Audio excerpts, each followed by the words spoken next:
High বন্ধুরা, আশা করি তোমরা সকলে ভালো আছো। দেবাঞ্চল মম চ্যানেলটিতে তোমাদের সকলকে জানাই স্বাগতম। আমার এই চ্যানেলটি খুব ছোট্ট একটি চ্যানেল। তোমাদের ভালোবাসা আর আশীর্বাদ পেলেই আস্তে আস্তে বড় হয়ে উঠবে। আর আমার এই ভিডিওগুলো যদি তোমাদের ভালো লেগে থাকে তাহলে অবশ্যই একটা সাবস্ক্রাইব করে যেতে ভুলো না। আর ভালো লাগলে প্লিজ লাইক আর কমেন্ট করে আমাকে জানিয়ে যেও। তো আজকে আমার আলোচনার বিষয় বাচ্চাদের ব্রেন ডেভেলপমেন্ট। আচ্ছা, আমরা তো সবাই জানি, তাই না, যে আমাদের শরীরকে ভালো রাখতে গেলে কিছু ভালো ভালো খাবারের প্রয়োজন। ঠিক তেমনই কিন্তু আমাদের ব্রেনকে ভালো রাখতে গেলে বা ব্রেন ডেভেলপমেন্টের ক্ষেত্রেও কিন্তু ঠিক একই ভূমিকা পালন করে এই খাবার। তাই আমাদের সঠিক খাবার নির্বাচন করতে হবে আমাদের বাচ্চাদের ব্রেন ডেভেলপমেন্টের ক্ষেত্রে। তো সেই কারণে আজকে আমার এই আলোচনা। তো আমার এই ভিডিওটাকে স্কিপ না করে পুরোটা দেখে যাও, আশা রাখছি তোমাদের ভালো লাগবে। আচ্ছা, প্রথম যে খাবার ব্রেন ডেভেলপমেন্টে, সেই খাবারটার নাম হলো ওয়ালনাট বা আখরোট। এই ওয়ালনাট বা আখরোট কিন্তু বাচ্চাদের ব্রেন ডেভেলপমেন্টে চমৎকার ভূমিকা পালন করে থাকে। তার কারণ এই ওয়ালনাট বা আখরোটে কিন্তু প্রচুর পরিমাণে ওমেগা 3 ফ্যাটি অ্যাসিড থাকে। এই ওমেগা 3 ফ্যাটি অ্যাসিড যুক্ত খাবার কিন্তু বাচ্চাদের কনসেন্ট্রেশন বাড়াতে সাহায্য করে। সো আমরা কিন্তু আমাদের বাচ্চাদের খাদ্য তালিকায় এই আখরোট বা ওয়ালনাট প্রতিদিন রাখতে পারি। এবং দ্বিতীয় যে খাবার সেটা হলো ডিম। এই ডিমকে কিন্তু আমরা একটি আদর্শ খাবার হিসেবে গণ্য করতে পারি, কারণ এই ডিমে যেমন পর্যাপ্ত পরিমাণে নিউট্রিয়েন্টস, প্রোটিন, ফ্যাট, পাশাপাশি কিন্তু ডিমে কোলিন নামক একটা উপাদান থাকে। এই কোলিন কিন্তু সব রকম খাবারে পাওয়া যায় না। এই কোলিন কিন্তু ডিমে থাকে, যেটা কিন্তু আমাদের ব্রেন গঠনে সাহায্য করে থাকে। তাই আমাদের বাচ্চার খাদ্য তালিকায় কিন্তু ডিম অত্যন্ত গুরুত্বপূর্ণ ভূমিকা পালন করে।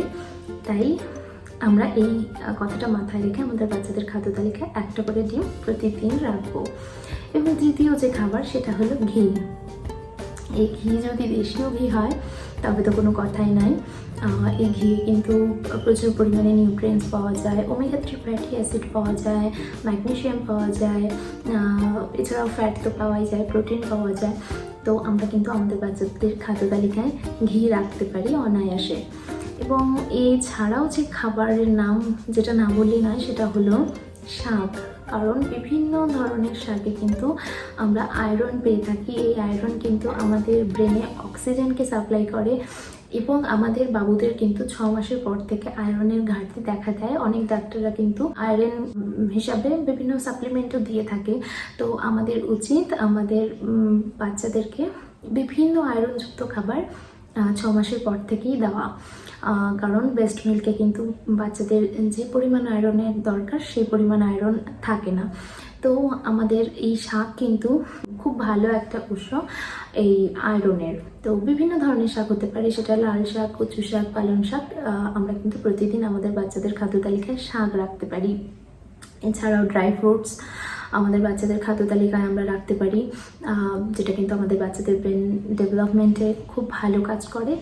এছাড়াও বিভিন্ন ধরনের কিন্তু সামুদ্রিক মাছও কিন্তু খুব ভালো ভূমিকা পালন করে থাকে বাচ্চাদের ব্রেন ডেভেলপমেন্টে। তো আমরা কিন্তু এই প্রতিটি খাবারকে কম্বাইন্ড করে কিন্তু বাচ্চাদেরকে দিতে পারি প্রতিদিন। তবে কিন্তু তাদের ব্রেন ডেভেলপমেন্টে খুব চমৎকার একটা কাজ হবে। ব্রেন ডেভেলপমেন্ট বিষয়টা কিন্তু বাচ্চাদের একদম যখন মায়ের পেটে থাকছে তখন থেকেই উঠে আসছে। তো যে সমস্ত মারা প্রেগনেন্ট তখন থেকে কিন্তু আখরোট, ডিম, ঘি, বিভিন্ন ধরনের শাক সবজি, সিজনাল ফ্রুটস, এই সমস্ত কিন্তু খেতে হয় বা খেতে হবে। যদি এই বিষয়গুলো আমরা একদম প্রেগনেন্ট অবস্থা থেকে আমরা খেয়াল রাখি তবে কিন্তু আমাদের বাচ্চাদের খুব সুন্দর ব্রেন ডেভেলপমেন্ট হয়। তো আর তারপরে হচ্ছে 6 মাস, যখন বাচ্চা 6 মাস হয়ে যায়, দুধের পাশাপাশি এই সমস্ত খাবারগুলো আমরা রাখতে পারি। এছাড়াও আরও কিছু কিছু বিষয় খেয়াল করতে হবে, যেমন বাচ্চাদের পর্যাপ্ত ঘুমও কিন্তু আমাদের দরকার। এই খাবারগুলোর পাশাপাশি যদি আমরা বাচ্চাকে পর্যাপ্ত পরিমাণ ঘুম পাড়াতে পারি বা আমাদের বাচ্চাদের পর্যাপ্ত পরিমাণ ঘুমায় তবে কিন্তু খুব ভালো রেজাল্ট আমরা পারবো। তাই আমরা কিন্তু আমাদের বাচ্চাদের খাদ্য তালিকায় খাবারগুলো রাখতে পারি অনায়াসে।